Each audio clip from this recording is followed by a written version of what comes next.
আমি সৌমদীপ আজ তোমাদের নিয়ে যাব পুরীর কোণার্ক মন্দিরে।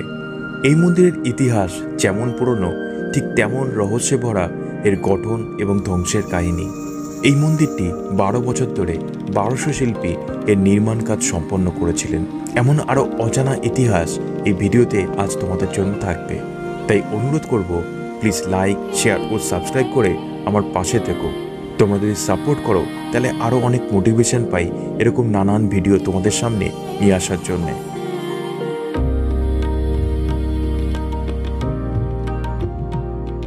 Hi friends, welcome to my new blog. কেমন আছো সবাই? আশা করি তোমরা সবাই ভালো আছো, সুস্থ আছো। আজকের ব্লগে আমি তোমাদেরকে নিয়ে যাব কোণার্কের সূর্য মন্দির, যেটিকে বলা হয় কিন্তু কোণার্ক সূর্য মন্দির। তো এই মন্দিরের ইতিহাস কিন্তু বহু পুরনো। এই মন্দিরে কিন্তু এমন একটি স্থান আছে, এই মন্দিরের যে মেন গর্ভগৃহ সেখানে কিন্তু সূর্যের প্রথম কিরণ এসে পড়ে। এই মন্দিরের ব্যাপারে যাবতীয় বৃত্তান্ত আজ জেনে নেব, তো তোমরা ভিডিওটা স্কিপ না করে দেখতে থাকো। যদি স্কিপ করো তাহলে কিন্তু অনেক ইনফরমেশন তোমাদের মিস হয়ে যাবে। তো তোমরা যারা আমার চ্যানেল না তাদের বলি আমি সৌমদীপ, তোমরা দেখছো Banga indie blog channel. So keep watching my channel and subscribe. Konark মন্দিরের বাইরে এরকম একটা বেশ কিন্তু মার্কেট আছে। ওইখান থেকে মার্কেটে কিন্তু অনেকে শপিং করে বা অনেক কিছু জিনিসপত্র দেখে। তো তোমরা এই জায়গাটা একটু ঘুরে দেখতে পারো।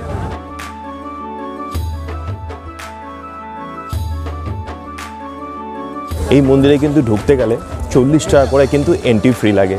আর যদি তোমরা অনলাইনে কাটো তাহলে কিন্তু 35 টাকা লাগবে।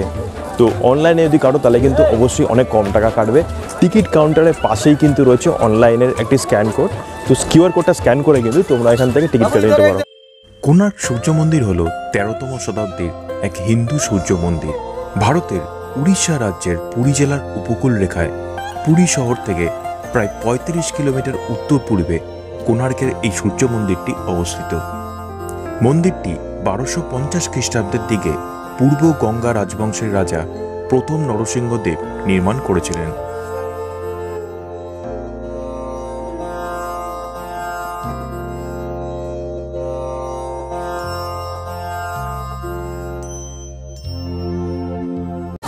অফলাইনে যারা টিকিট কেটেছে তাদের কিন্তু গেট এন্ট্রি এখান থেকে হবে।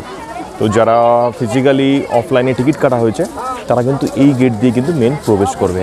আর সামনেই কিন্তু কোণার্কের সূর্য মন্দির। এই পাশে কিন্তু রয়েছে অনলাইনের। এখানে অনলাইনে যখন পে করা হয় তারপর কিন্তু এটা পিডিএফ জেনারেট হয়। তো পিডিএফ টিকিটটা জেনারেট করার অংশটাকে এখানে দেখাতে হবে। মন্দিরে প্রবেশের আগে হচ্ছে দুদিকে দুটো সিঁড়ি, এরকম দুদিকে কিন্তু দুটো সিঁড়ি আছে। আর তার মাঝখান দিয়ে কিন্তু মন্দিরের মূল প্রবেশদ্বার। তো চলে যাওয়া যাক মন্দিরে। কথিত আছে যে মন্দিরটির কল্পনা অনুসারে সম্পূর্ণ হয়নি, কারণ ভিত্তিটি ভারী গম্বুজের ওজন বহন করার মতো শক্তিশালী ছিল না। মন্দির এবং নির্মাণ সংক্রান্ত বিভিন্ন গল্পে যেমন বলা হয়েছে মন্দিরটি এক বিশাল শক্তির অধিকারী। এটি বিশ্বাস করা হয় যে এই বিশাল শক্তি দুটি শক্তিশালী চুম্বক থেকেই এসেছে। এই চুম্বকগুলি টাওয়ারের নির্মাণে ব্যবহার করা হয় বলে উল্লেখ করা হয়েছে। চুম্বক রাজার সিংহাসনে বাতাসের মাঝখানে ঘোরাফেরা করার জন্য তৈরি করা হয়েছিল। এর চুম্বক প্রভাবের কারণে কোণার্ক সাগরের মধ্যে দিয়ে যাওয়া জাহাজগুলি এটির দিকে কিন্তু টানত, যার ফলে কিন্তু ব্যাপক ক্ষতি হয়েছিল বলে জানা যায়। অন্যান্য কিংবদন্তিরা বলেছেন যে লোডস্টোনের চৌম্বকীয় প্রভাব জাহাজের কম্পাসগুলিকে খুবই বিরক্ত করত, যাতে তারা সঠিকভাবে কাজ করতে পারত না এবং দিক নির্ণয় করতে পারত না। তাদের শিপিং বাঁচানোর জন্য পর্তুগিজ জলযাত্রীরা লোডস্টোনটিকে নিয়ে চলে যায়, যা কেন্দ্রীয় পাথর হিসাবে এখানে কাজ করত। এই স্থানচ্যুতির কারণে মন্দিরের দেওয়াল তাদের ভারসাম্য হারিয়ে অবশেষে নিচে পড়ে যায়। কিন্তু কোনো ঐতিহাসিক নথিতে এই ঘটনার কিন্তু কোনো নথি নেই, বা কোণার্কের এত শক্তিশালী লোডস্টোনের অস্তিত্বের কথাও কিন্তু কোথাও পাওয়া যায় না। এই মন্দিরটি মূলত সূর্য দেবতার উদ্দেশ্যে উৎসর্গীকৃত ছিল। এই উৎসর্গীকৃত মন্দিরের ভবনের অবশিষ্টাংশে একটি 100 ফুট উঁচু রথের আকার কিন্তু রয়েছে, যার মধ্যে বিশাল চাকা এবং ঘোড়া রয়েছে, যা সমস্ত কিছু পাথর দিয়ে খোদাই করা হয়েছে। একসময়কার 200 ফুট উঁচু মন্দিরের বেশিরভাগ অংশই এখন ধ্বংসস্তূপে পরিণত। বিশেষ করে অভয়ারণ্যের উপরের দিকে বড় শিকারা টাওয়ার একসময় অবশিষ্ট মণ্ডপের চেয়ে অনেক উঁচুতে ছিল। এখন যে কাঠামো এবং উপাদানগুলি টিকে আছে তা এক জটিল শিল্পকর্ম এবং মূর্তিবিদ্যার জন্য কিন্তু বিখ্যাত। এটিকে সূর্য দেবালয় কিন্তু বলা হয়ে থাকে। এটি উড়িষ্যার স্থাপত্য শৈল বা কলিঙ্গ স্থাপত্যের একটি অতুলনীয় চিত্র হিসাবে পরিচিত। মন্দিরের সাইডে এই বিস্তীর্ণ অঞ্চলটা কিন্তু দেখতে খুব সুন্দর লাগবে। এখানে দাঁড়িয়ে একটা সুন্দর সময় কিন্তু কেটে যাবে। এই মন্দির কিন্তু 1948 সালে সুনামি হওয়ার ফলে অনেকটা অংশ নষ্ট হয়ে গেছিল। সেই সময় কিন্তু লর্ড কার্জন মন্দিরের ভেতরটা বন্ধ করে দেয় এবং এই মন্দিরটাকে সেই সময় অনেক সুন্দর করে আবার নতুন করে গঠন করা হয়। বেলে পাথর দ্বারা কিন্তু এই মন্দিরটি তৈরি করা হয়েছে। কোণার্ক মন্দির ধ্বংসের কারণ অস্পষ্ট এবং এই বিষয়ে এখনও অনেক বিতর্কে কিন্তু অবকাশ রয়ে গেছে। তত্ত্বগুলি থেকে জানা যায় প্রাকৃতিক দুর্যোগ থেকে শুরু করে 15তম এবং 17 শতকের মধ্যে মুসলিম সুলতান সেনাবাহিনী দ্বারা বহুবার আক্রমণ করার কারণেও মন্দিরের অনেক অংশ ধ্বংস হয়। এই মন্দিরের প্রতিটি মূর্তি, শিল্পকলা এবং স্থাপত্য আজও মানুষকে মুগ্ধ করে। এই মন্দিরটি ভারতের 7টি আশ্চর্যের মধ্যে একটি হিসাবে স্বীকৃত এবং UNESCO world heritage site Kalinga স্থাপত্যকে নির্দেশ করে। 1984 সালে ইউনেস্কো ওয়ার্ল্ড হেরিটেজ সাইট ঘোষণা করে এই মন্দিরটিকে। এটি হিন্দুদের জন্য একটি প্রধান তীর্থস্থান হিসাবে আজও রয়ে গেছে। আজও প্রতি বছর ফেব্রুয়ারি মাসের দিকে চন্দ্রভাগা মেলার জন্য এখানে বহু মানুষ একত্রিত হয়। 1676 সালের প্রথম দিকে ইউরোপীয় নাবিকদের বিবরণে এই মন্দিরটিকে ব্ল্যাক প্যাগোডা বলা হয়, কারণ এটি দেখতে একটি বড় টাওয়ারের মতো ছিল যা কালো দেখায়। একইভাবে পুরীর জগন্নাথ মন্দিরকে হোয়াইট প্যাগোডা বলা হতো। উভয় মন্দিরই বঙ্গোপসাগরে নাবিকদের জন্য গুরুত্বপূর্ণ একটা ল্যান্ডমার্ক হিসাবে কিন্তু কাজ করত। উভয় মন্দিরই বঙ্গোপসাগরের নাবিকদের জন্য গুরুত্বপূর্ণ এক ল্যান্ডমার্ক হিসাবে কাজ করত তৎকালীন সময়। বর্তমানে যে মন্দিরটি রয়েছে তা ব্রিটিশ ভারত যুগের প্রত্নতাত্ত্বিক দলগুলির সংরক্ষণ প্রচেষ্টার দ্বারা আংশিকভাবে কিন্তু পুনরুদ্ধার করা হয়েছিল।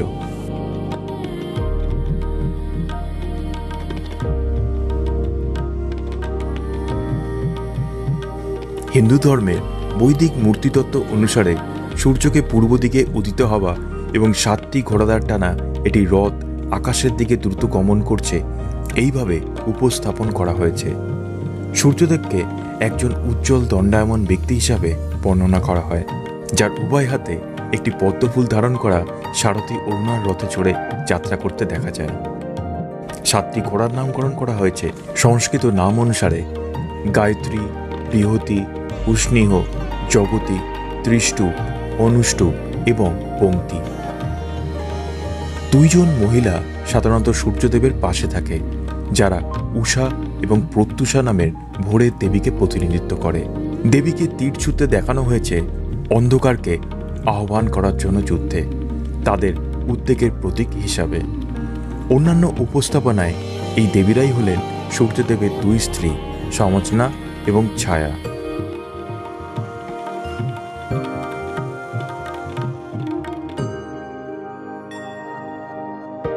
অন্যান্য সবকিছুর মতো এই স্থাপত্যটিও কিন্তু হিন্দু ক্যালেন্ডারের 12 মাসের সাথে সংগতিপূর্ণ। রথের 12 জোড়া চাকার সাথে প্রতি মাসে 2টি চক্র শুক্ল এবং কৃষ্ণপক্ষকে দেখানো হয়েছে। কোণার্ক মন্দির এই মূর্তিটিকে বিশাল আকারের উপস্থাপন করে। এখানে কিন্তু এরমভাবে মোট 24টি চাকা কিন্তু রয়েছে। তো চলো দেখে নেওয়া যাক চাকাগুলি এবং সঙ্গে জেনে নেওয়া যাক এই চাকার ইতিহাস। এই মন্দিরের মধ্যে 24টি বিস্তৃতভাবে খোদাই করা পাথরের চাকা রয়েছে, যার ব্যাস প্রায় 12 ফুট এবং 7টি ঘোড়া দ্বারা টানা হয়। ভোর ও সূর্যোদয়ের সময় অভ্যন্তরীণ থেকে দেখা হলে রথের আকৃতির মন্দিরটি সূর্যকে বহনকারী নীল সমুদ্রের গভীরতা থেকে উদ্ভূত বলে মনে করা হয়। মূল মন্দিরের গর্ভগৃহ এখন ছাদবিহীন এবং বেশিরভাগই তার মূল অংশের। কোণার্ক সূর্য মন্দিরকে ভারতীয় সাংস্কৃতিক ঐতিহ্যের গুরুত্ব বোঝাতে 10 টাকার ভারতীয় মুদ্রার নোটের বিপরীত দিকে কিন্তু চিত্রিত করা হয়েছে। তোমাদের কারো কাছে 10 টাকার নোট থাকলে এখনই একবার উল্টে দেখে নিতে পারো। কোণার্ক নামটি এসছে সংস্কৃত শব্দ কোণ এবং অর্কের মিশ্রণ থেকে। আর্কা বলতে সংস্কৃতে হিন্দু সূর্য দেবতাকে বোঝায়। কোনা শব্দটির প্রেক্ষাপট অস্পষ্ট, তবে সম্ভবত এই মন্দিরের দক্ষিণ পূর্ব অবস্থানকেই বোঝানো হয়েছে।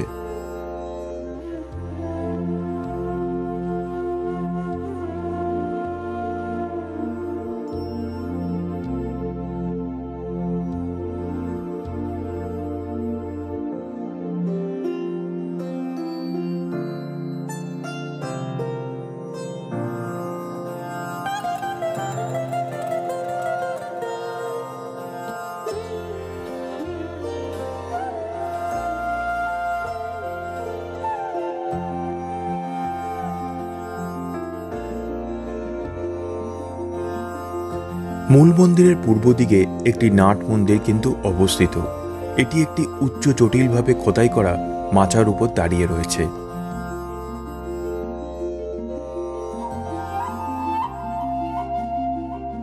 ঐতিহাসিক গ্রন্থ অনুসারে জানা যায়, মূল মন্দির এবং নাট মন্দিরের মধ্যে একটি অরুণা স্তম্ভ ছিল, কিন্তু এটি আর বর্তমানে নেই, কারণ এই মন্দিরের জটিল ইতিহাসের সময় এটি পুরীতে জগন্নাথ মন্দিরে স্থানান্তরিত করা হয়েছিল। সূর্য মন্দির মূলত 3 ধরনের পাথর দিয়ে তৈরি করা হয়েছিল। দরজাটি লিনটেন এবং ফ্রেমের পাশাপাশি কিছু ভাস্কর্যের জন্য ক্লোরাইড পাথর ব্যবহার করা হয়েছিল। মাচা এবং ভিতের কাছে সিঁড়ির জন্য ল্যাটেরাইট পাথর কিন্তু ব্যবহার করা হয়েছিল। মন্দিরের অন্যান্য অংশে খণ্ডালি ব্যবহার করা হতো। এর মধ্যে কিন্তু পানীয় জলের ব্যবস্থা রয়েছে। তোমরা দেখতে পাচ্ছ ওইখানে কিন্তু পানীয় জল পাওয়া যায়, তো জল তোমরা এখান থেকে নিয়ে নিতে পারো। খণ্ডালাইট পাথরের সময়ের সাথে সাথে দ্রুত আবহাওয়ার পরিবর্তন হয় এবং এটি ক্ষয় হতে পারে এবং মন্দিরের কিছু অংশ ধ্বংস হয়ে গেলে ক্ষতি ত্বরান্বিত হতে পারে।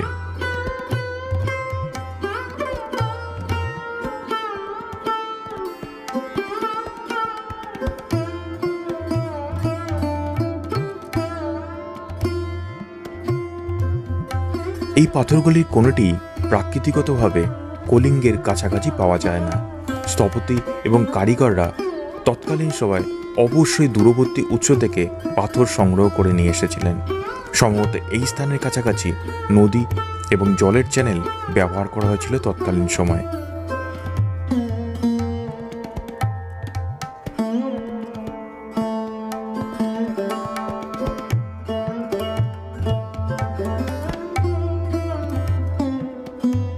কোণার্ক সূর্য মন্দিরের চারপাশে অনেক সহায়ক মন্দির এবং স্মৃতিস্তম্ভে ধ্বংসাবশেষ রয়েছে। এর মধ্যে একটি হল মায়াদেবীর মন্দির। এটি 1956 সালে খননের সময় আবিষ্কৃত করা হয়েছিল। রাজমিস্ত্রিরা তখন পাথর কাটনি তৈরি করেছিল, যেখানে পাথরগুলিকে পালিশ করা হয়েছিল। মূল মন্দিরে একটি প্রধান গর্ভগৃহ ছিল, যা 229 ফুট লম্বা ছিল বলে আজ অনুমান করা হয়। 1940 সালের আগে কিছু ভালো সংরক্ষিত ভাস্কর্যগুলিকে সরিয়ে ইউরোপের জাদুঘরে এবং ভারতের প্রধান শহরগুলিতে স্থানান্তরিত করা হয়েছিল। মন্দিরের অন্যান্য অংশেও হিন্দু দেবতাদের চিত্রিত করা হয়েছে। উদাহরণস্বরূপ, সূর্য মন্দিরের রথের চাকার মেডেলে ভগবান বিষ্ণু, ভগবান শিব, মা গজলক্ষ্মী, মাতা পার্বতী, শ্রীকৃষ্ণ, নরসিংহ এবং অন্যান্য দেবতাকে দেখা যায়।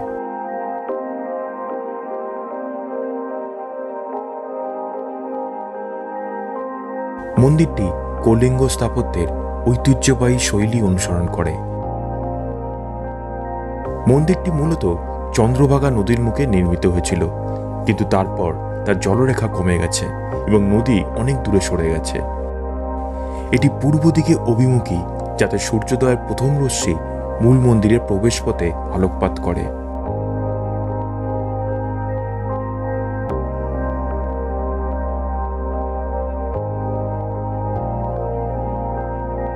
রাজা নরসিংহদেব প্রথম মন্দিরের কাজ শেষ করার জন্য একটি সময়সীমা তৎকালীন সময় বেঁধে দিয়েছিলেন এবং সময়সীমা পূরণ না হলে সমস্ত শ্রমিকদের শিরচ্ছেদ করার হুমকি দিয়েছিলেন।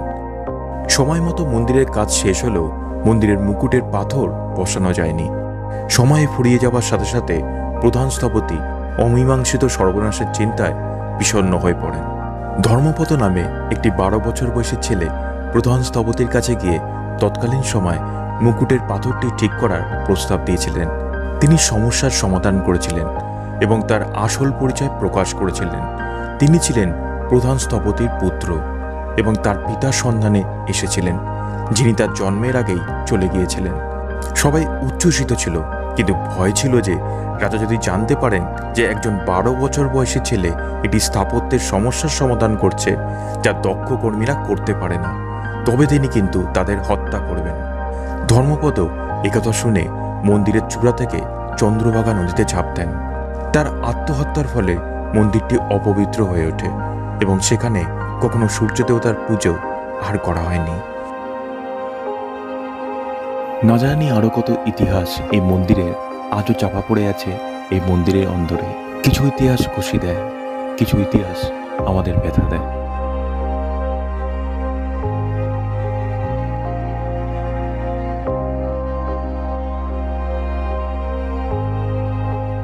তো ভিডিও শুরুতে যেমন তোমাদের বলেছিলাম, আরও একবার টিকিটের ইনফরমেশনটা কিন্তু তোমাদের দিয়ে দিই। তোমরা যদি সামনে গিয়ে কাটো অফলাইন টিকিট, সেটা কিন্তু পার হেড 40 টাকা করে লাগবে, এবং যদি অনলাইনে কাটো তাহলে কিন্তু 35 টাকা করে এই টিকিট কাটবে। আর এছাড়া যদি তোমরা কেউ মানে বিদেশ থেকে থাকো, বাংলাদেশ বা আদার্স কান্ট্রি থেকে আসো, বিদেশিদের জন্য কিন্তু 400 টাকা করে টিকিট মূল্য। তো ভিডিওটা কেমন লাগলো তোমরা জানিও। 10,000 বছর পুরনো এই মন্দিরের ইতিহাস এবং এই শুদ্ধ চক্রের সব কাহানি, এবং তার মধ্যে একটি চক্র তোমরা জানো যেটা 10 টাকা এবং 20 টাকার নোটেও কিন্তু ব্যবহার হয়। তো সুতরাং আশা করি ভিডিওটা তোমাদের সকলের ভালো লেগেছে, এবং কমেন্টস করে কিন্তু অবশ্যই জানিও ভিডিওটা কেমন লেগেছে। তাহলে কিন্তু অনেক বেশি মোটিভেশন হয়, অনেক বেশি ইন্সপিরেশন লাগে তোমাদের ভালো ভালো কমেন্টস পেলে। তো অবশ্যই একটা কমেন্টস কিন্তু করো। তো আশা করি ভিডিও তোমাদের সকলের খুবই ভালো লেগেছে। তো ভিডিওটা যদি ভালো লেগে থাকে তাহলে কিন্তু অবশ্যই একটা লাইক করো, শেয়ার করো, এবং চ্যানেলটা কিন্তু সাবস্ক্রাইব করতে ভুলো না। আর সাবস্ক্রাইব করার পর কিন্তু অবশ্যই বেল আইকনটা প্রেস করো, যাতে আমার ভিডিওর প্রতিটি নোটিফিকেশান তোমাদের কাছে সবার আগে পৌঁছে যায়। তো দেখা যাবে নতুন কোনো ভিডিওতে, নতুন কোনো জায়গায়, নতুন কোনো তথ্য নিয়ে আবার চলে আসবো। ততদিন তোমরা ভালো থাকো, সুস্থ থাকো। চলো, বাই।